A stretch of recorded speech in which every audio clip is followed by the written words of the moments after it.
Okay, so serial number, your printer, and it took a lot of work, but I was finally able to get the magenta worked out on the 8th channel. Here is the nozzle test print, which is great. Had to perform a bypass on the circulation pump. That was a contributing factor among everything else. And you could tell the frame was tweaked a little bit on this. The screws here on the back wouldn't align properly. Screws, especially on the back over here, were not aligned properly. I couldn't even get this screw on there because it's just so out of tweak, or it's just tweaked. But that's good. That's cosmetic. I'm not worried about that at all. But yeah, I wanted to show you this machine printing. That's unidirectional. That's the best way to run it, especially when you're testing. And the print is very good. The cutting is great also. I'm not a video editor, so what I'm going to do next is I'm going to go ahead and show, I'm going to pause this and show the cut configuration so you can see how accurate it is.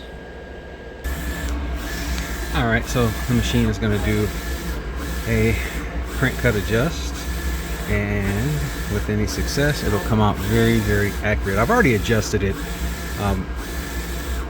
Now I just want you to see for yourself that mechanically the machine is working. It's able to print it out.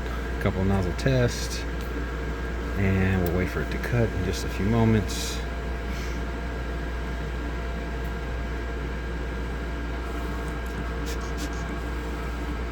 By the way, this is Roland GCVP material, and the cutting force necessary using your blade and your blade holder was 150. There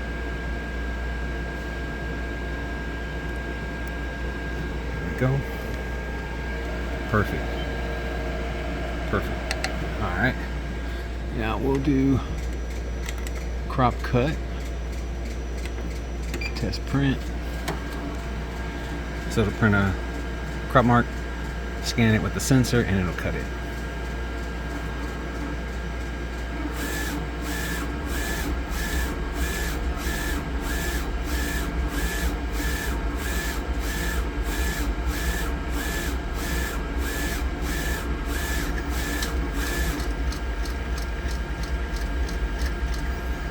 Oh, I'll explain the tape in a minute that you just saw on the carriage. I had to use tape because I don't have a cover, which you already know, and there's not much clearance for the cables, so they get jammed on the carriage if you don't have some sort of tape or covering. I'll pull the cover off in a moment and show you. Alright, let's just scan the crop mark. It made the cut. There we go. And that's very good. You can of course tweak it a little based on the material you're using. I'm using Roland GCVP, and that's what this is calibrated for, but I'll let you do your thing. And let me take off this cover here. Okay, this is what I had to do. These are your head cables right here. There's practically no clearance to not hit this. So I had to tape it down, which is fine, you know, it works, but it really is wisest to have a cover. I already emailed you about the cover availability. They're not made anymore, but I was able to find one. I think it was like 158 bucks or something. So either you can leave it this way, run the risk of this tape at some point coming loose, and then these cables will come up a little and they'll get jammed on this, and it's going to fry the main board, and pretty much all the work I did is for nothing.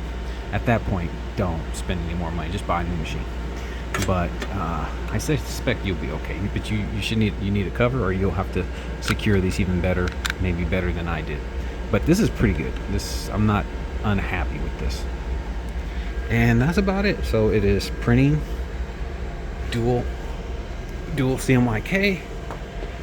These are the cartridges that you already paid for. Obviously, as you can imagine, I had to use a lot of ink in order to get the ink flowing and do a bunch of cleanings, and it was a lot. I had 5 separate trips back and forth over the course of a month and a half waiting on parts and testing and going through that whole process. But I got it going, and that's about it. So I'm very happy with the way it looks. I am not going to drain the ink out of this machine. There is a way for you to transport the printer with ink in it, so I think it's wisest to do that. I could drain it, but then you're gonna have to buy new cartridges because they're gonna empty out. So anyway, as of right now, the printer's working. I'm very happy with the way it works. It prints and cuts just fine, and that's about it.